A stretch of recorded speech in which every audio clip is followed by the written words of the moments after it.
Я считаю, что человек может обрести везение, тотальное везение. Как сейчас помню, что как только начал я делать данную медитацию в своей жизни, то мне сразу же начало очень сильно вести. С деньгами, в жизни начала получаться предпринимательская деятельность.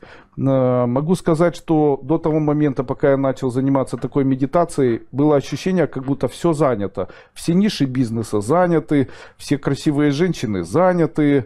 Чем бы я ни начинал заниматься, было ощущение, как будто делаешь шаг вперед, 3 назад, и ничего совершенно не получалось. Также я могу сказать, что это происходит практически у большинства людей. То есть человек делает шаг вперед и после этого 3 шага назад. Так вот, после того, когда я начал выполнять данную медитацию, могу сказать, что она не была придумана мной, меня научили определенные люди.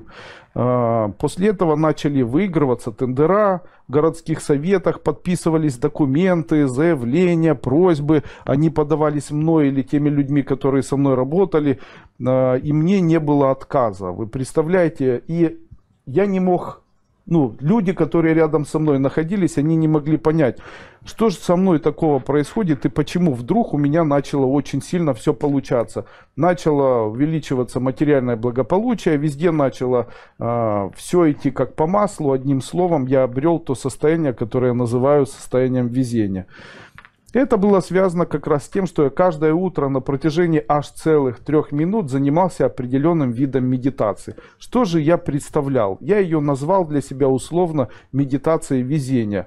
Она выполняется при помощи определенного дыхания. При этом на вдохе я представлял, что в середине своего тела я вижу черную зияющую пустоту, а на выдохе я представлял, что вокруг моего тела я вижу яркое белое сияние. Выполнял я это всегда с открытыми глазами.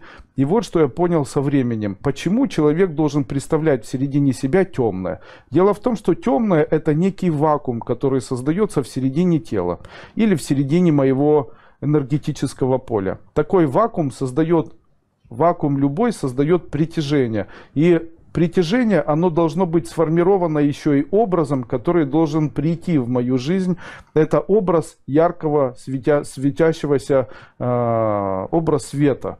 Таким образом, если человек на выдохе представляет, на вдохе, вернее, представляет в середине своего тела темное, а на выдохе представляет вокруг себя светлое, или наоборот, то он фактически включает в середине своей души вакуум, который притягивает через образ яркого белого света, притягивает в свою жизнь большое количество везения.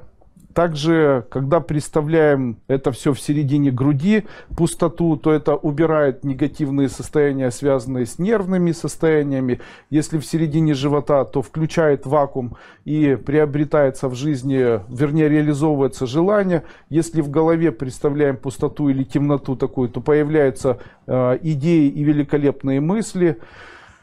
Что вам сказать? Данный метод является для меня одним из самых концептуальных. Я могу сказать, что данный метод мне очень в жизни помог.